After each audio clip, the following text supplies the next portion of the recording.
좌우 앞뒤 이렇게 한번 인사했으면 좋겠습니다. 잘 오셨습니다. 네, 인사하시겠습니다. 잘 오셨습니다. 잘 오셨습니다. 아, 최근에 모 업체에서 마음의 온도라는 흥미로운 제목의 설문 조사를 했습니다. 세대별로 200명씩 총 1000명을 대상으로 조사한 결과 우리나라 사람들의 평균 마음의 온도는 영하 14도였다고 합니다. 여러분, 영하 14도면 한겨울의 온도입니다. 대학교 4학년들의 마음의 온도가 가장 낮았는데요. 거의 몇 도였을 것 같습니까? 대학교 4학년들의 마음의 온도는 무려 영하 24도였습니다. 그만큼 이 참 세상이 어렵고 또 취업이 어렵다는 그 현실을 보여주고 있습니다. 여기서 또 그 다음에 낮은 온도는 몇 학년이었냐면 고등학교 3학년 학생들이었습니다. 고등학생 이 3학년들의 마음의 온도는 영하 16.6도였습니다. 참 고3 학생들이 입시로 인해서 마음 고생이 크다는 게 느껴지는 것 같습니다. 그렇다면 20, 30대들의 직장인들의 마음의 온도는 몇 도였을까요? 영하 13.8도였습니다.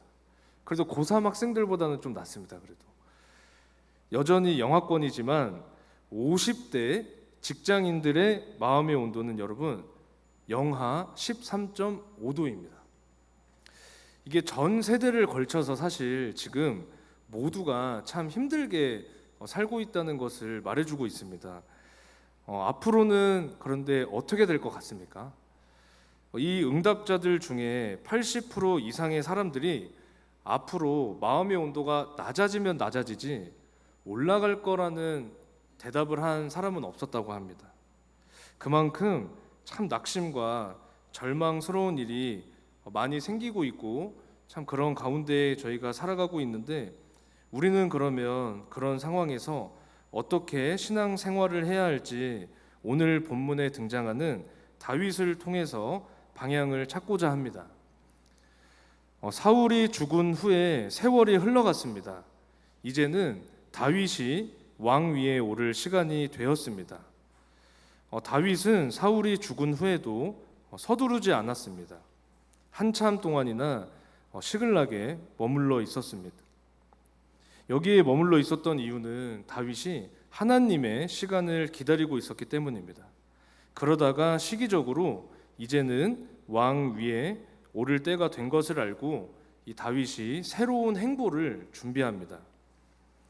다윗은 어떠한 결정을 할 때에도 자기 마음대로 결정하지 않고 하나님께 물었습니다. 여러분과 저도 무엇이든 내 생각과 내 마음대로 하는 것이 아니라 무엇이든 하나님께 물어야 합니다. 다윗이 도망쳐 나왔던 이스라엘로 돌아가야 하는지를 먼저 하나님께 물어봤습니다. 하나님, 지금 제가 이스라엘로 돌아가기를 원하십니까?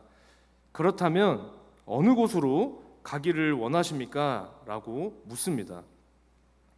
이것은 다윗이 이제부터 자기 마음대로 하지 않고 모든 것을 철저하게 하나님의 지시에 따라 서만 하겠다는 그 의지를 나타냅니다.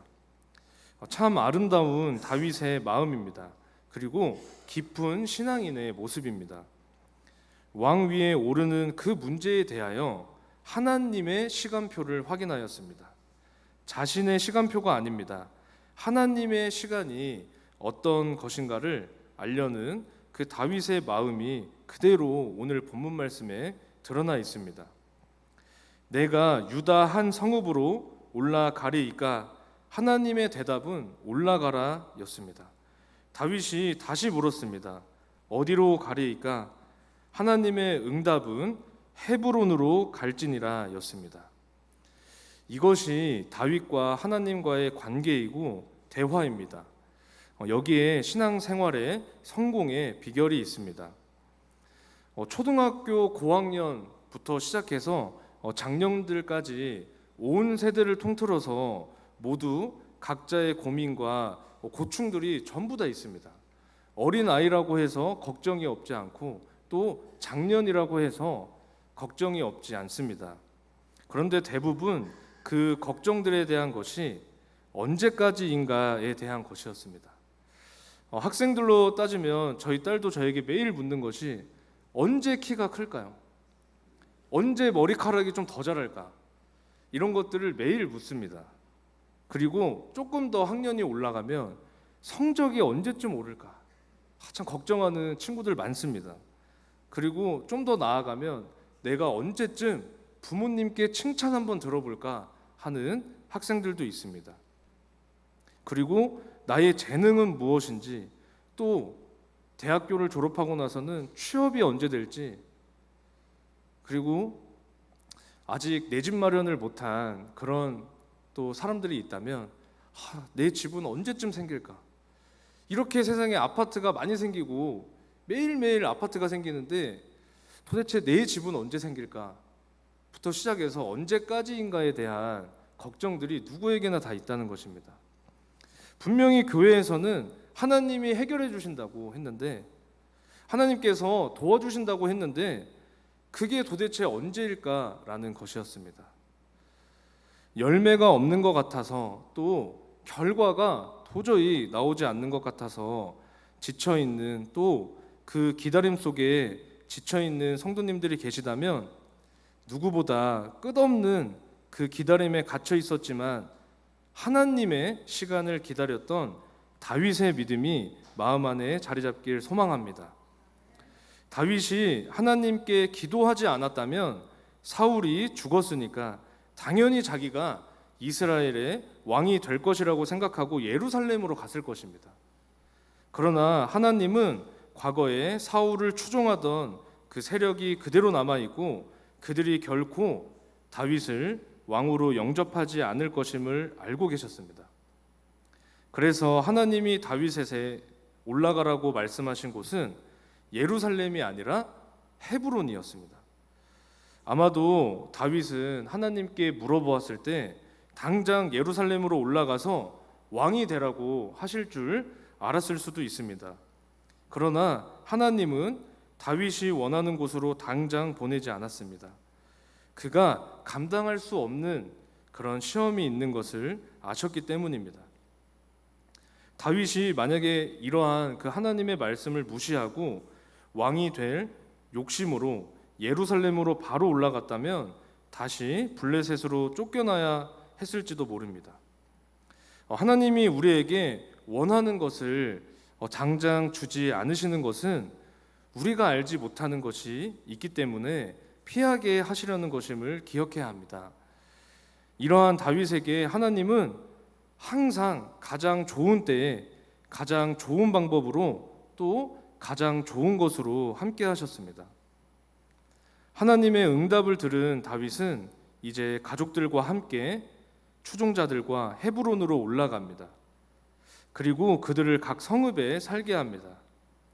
자신도 마침내 그 긴 기다림의 시간을 종료하고 유다 왕으로 즉위를 하게 됩니다. 유다 백성들은 다른 지파 사람들의 의사와는 상관없이 단독으로 헤브론에서 다윗에게 기름 부어 그를 왕으로 세웠습니다.